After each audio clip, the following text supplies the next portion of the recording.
Hi, everybody. Reading from my book, Transforming Suffering into Wisdom. We're well along on what we call the third intention, which is being fearless and forgiving in the midst of suffering. And we're really breaking the nature of suffering and how we get stuck inside it into its various elements. So last time we did the three sets of cartoons. Today I'm reading from a chapter called The Gang of Five, which to some extent references back to those cartoons. The Gang of Five. Sometimes suffering arises not from a single source, but from multiple sources all at once. The most common example of this is what I call the Gang of Five. Here, both craving and aversion hit us at the same time.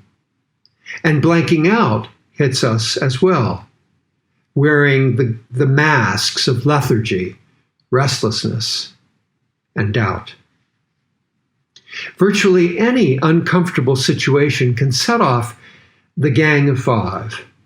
A sudden visit by a bill collector, a canceled plane, disappointment in love or on the job, or a health concern. Even trying to meditate can set off the gang. Let's see how. As I sit down to meditate, I keep thinking. Restlessness. I don't want to do this. Aversion.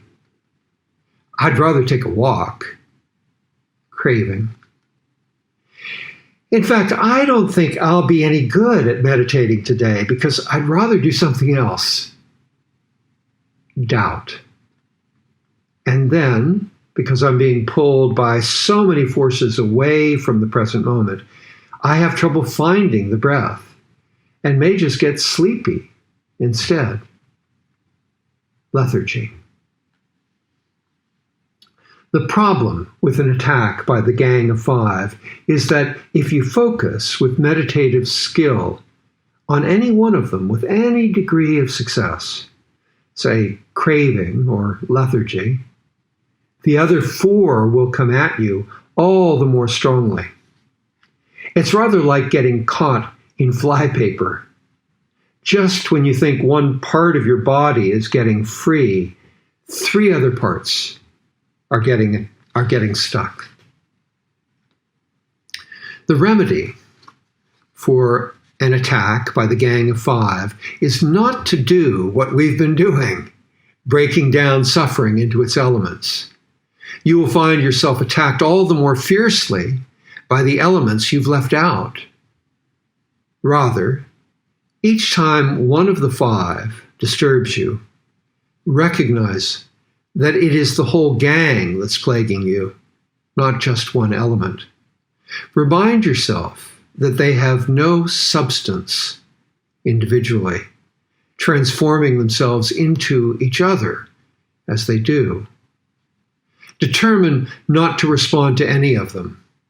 When they attack, simply label them in the moment, the Gang of Five, and return to the breath or sensations as a way to live in the present moment.